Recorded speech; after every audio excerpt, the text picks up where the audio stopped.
Welcome to lights camera science. Science நம்மள சுத்தி எல்லா பக்கமும் இருக்கு. ஆனா ஒரு சயின்ஸ் புக் ஓபன் பண்ணி பாத்தீங்கன்னா பெரும்பாலும் தியரி, பிரின்சிபல்ஸ், லாஸ், ஈக்குவேஷன்ஸ் தான் இருக்கு. அதனால நம்ம என்ன பண்ண போறோம்னா நிஜ வாழ்க்கையில இருக்கிற ஒரு சிச்சுவேஷனை உதாரணமா வச்சு சயின்டிபிக் ப்ராப்ளம்ஸ் சால்வ் பண்ண கத்துக்க போறோம். இன்னைக்கு நம்ம பார்க்க போற சிச்சுவேஷன் என்னன்னா, ஒரு பிஸியான ரோட்ல பீக் டிராபிக் டைம்ல ரெட் சிக்னல் போட்டிருக்காங்க, நிறைய வண்டி நிக்குது. ஒரு கார் மட்டும் பிரேக் டவுன் ஆயிடுச்சு. அந்த சிக்னல் கிரீனா மாறுறதுக்குள்ள இந்த காரை எப்படியாச்சும் ஓரமா நகர்த்திடணும். நகர்த்தலைன்னா பயங்கரமான டிராபிக் ஜாம் ஆயிடும். அதனால வேக வேகமா 2 பேர் வராங்க, அந்த காரை தள்ளுறாங்க. சிக்னல் கிரீனா மாற 10 செகண்ட் டைம் இருக்கு. இப்ப நம்ம கேள்வி என்னன்னா, இவங்க தள்ளுற அந்த ஃபோர்ஸ் வச்சு 10 செகண்ட்குள்ள இந்த காரை ஓரமா நகர்த்திட முடியுமா? எந்த ஒரு ப்ராப்ளமையும் சயின்டிபிக்கா சால்வ் பண்றதுக்கு 5 ஸ்டெப்ஸ் பண்ணா போதும்.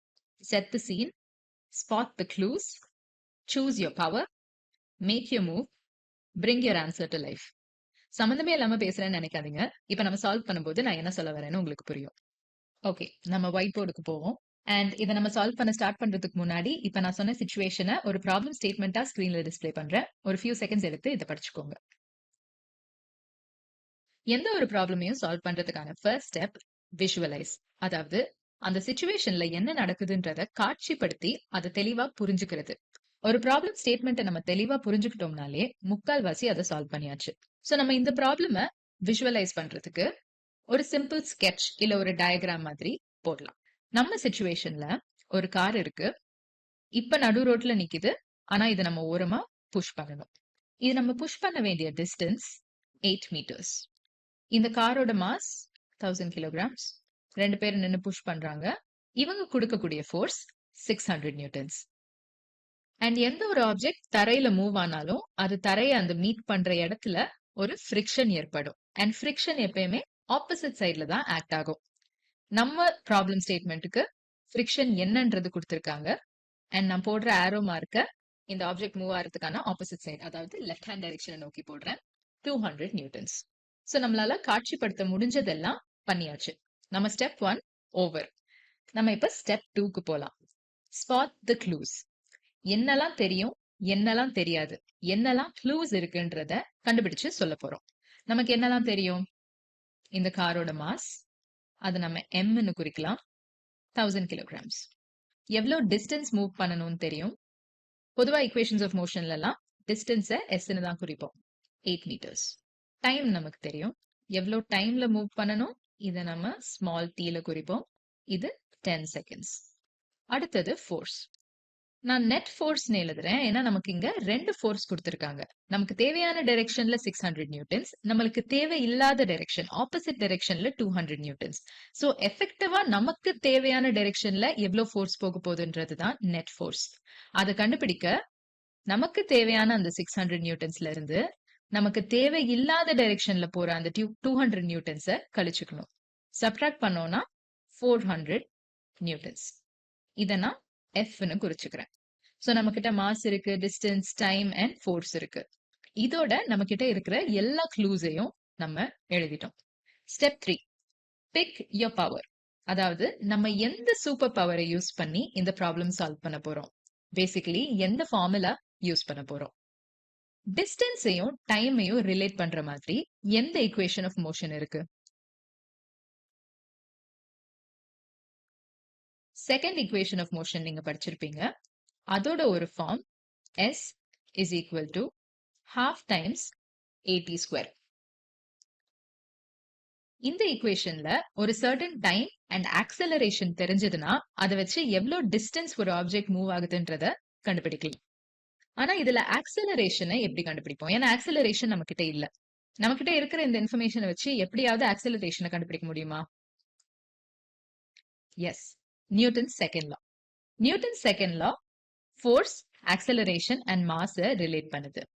F is equal to mass times acceleration தான் நியூட்டனோட செகண்ட் லா.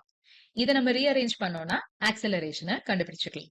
அப்புறம் அந்த ஆக்சலரேஷனை வச்சு நம்ம டிஸ்டன்ஸ் கண்டுபிடிக்கலாம். இப்ப நம்மளோட டூல் பாக்ஸ் ரெடி ஆயிடுச்சு. நம்ம எந்த பவரை யூஸ் பண்ணி இந்த ப்ராப்ளம் சால்வ் பண்ண போறோம்ன்றத சூஸ் பண்ணிட்டோம். Step 4, action. நம்ம இப்ப ஆக்சுவலி இறங்கி ப்ராப்ளம் சால்வ் பண்ண போறோம். இந்த ஈக்குவேஷனை ரீஅரேஞ்ச் பண்ணோம்னா acceleration is equal to force divided by mass. Force என்னது 400 newtons divided by mass என்னது 1000 kilograms. 400 divided by 1000 0.4. units என்ன வரும் நியூட்டன்ங்கிறது kg metre per second square தான். கீழே கிலோகிராம் தான் இருக்கு.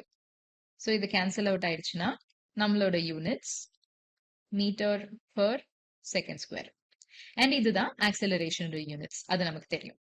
ஸோ ஆக்சலரேஷன் நமக்கு வந்தாச்சு.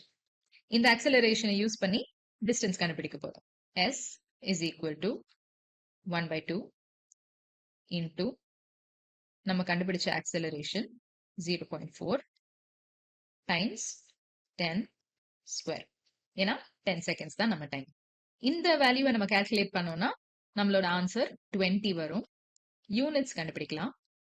ஆக்சலரேஷனரி units metre per second square and இது டைம் ஸ்கொயர், அதனால செகண்ட் ஸ்கொயர் போட்டுக்கிறோம். இது கேன்சல் அவுட் ஆயிடுச்சுன்னா நம்ம ஆன்சரோட யூனிட்ஸ் மீட்டர்ஸ் அண்ட் டிஸ்டன்ஸ் தான் கண்டுபிடிக்கிறோம். ஸோ கரெக்டா நம்மளுக்கு வந்திருக்கு. ஆசம். ஸ்டெப் 4 முடிஞ்சு போச்சு. ஆக்ஷன் எல்லாம் ஓவர். ஆனா நம்ம ப்ராப்ளம் இன்னும் சால்வ் பண்ணி முடிக்கல. ஏன்னா நம்ம கால்குலேட் பண்ணி ஆன்சர் கண்டுபிடிச்சிட்டா மட்டும் பத்தாது. இதை வச்சு நம்ம கேட்ட கேள்விக்கான பதில சொல்லணும். இந்த ஆன்சரை நம்ம கரெக்டா புரிஞ்சுக்கணும். நம்ம கண்டுபிடிச்ச இந்த 20 மீட்டர்ஸ் எதை குறிக்குது? இது என்ன சொல்லுதுன்னா 10 செகண்ட்ஸ் டைம் இருந்துச்சுன்னா இந்த காரால 20 மீட்டர்ஸ் டிஸ்டன்ஸ் கவர் பண்ண முடியும். நம்ம கவர் பண்ண வேண்டிய டிஸ்டன்ஸ் 8 மீட்டர்ஸ் தான். ஆனா 10 செகண்ட்ஸ்ல 20 மீட்டர்ஸ் வரைக்கும் மூவ் பண்ணலாம், இவ்ளோ ஃபோர்ஸ் அப்ளை பண்ணலாம். அதனால இந்த 2 பேருக்கு ரொம்ப தேங்க்ஸ். ஏன்னா இவங்க கொடுக்கிற இந்த 600 நியூட்டன்ஸ் ஃபோர்ஸ் வச்சு நம்மளால 10 செகண்ட்ஸ்குள்ள தாராளமா இந்த காரை 8 மீட்டர்ஸ் நகர்த்தி ரோடோரமா நிப்பாட்டிட முடியும். அதனால கிரீன் சிக்னல் போட்ட உடனே எல்லா வண்டியும் ஃப்ரீயா டிராபிக் இல்லாம ஃப்ளோ ஆகலாம் அண்ட் எல்லாரும் டைமுக்கு அவங்களோட ஸ்கூலுக்கு போய் சேரலாம். ஆன்சரை ஒரு நம்பரா மட்டும் பார்க்காம அது எதை குறிக்குதுன்றத புரிஞ்சுக்கிட்டோம்னா நம்மளுக்கு கான்செப்சுவலி அந்த சயின்ஸ் நல்லா தெளிவா புரியும். சோ நல்லா ஞாபகம் வச்சுக்கோங்க, எந்த ப்ராப்ளம் சால்வ் பண்ணும் போதும் set the scene, spot the clues, pick your power, make your move, then bring your answer to life. இதே மாதிரி இன்னொரு வீடியோல பார்ப்போம். Bye.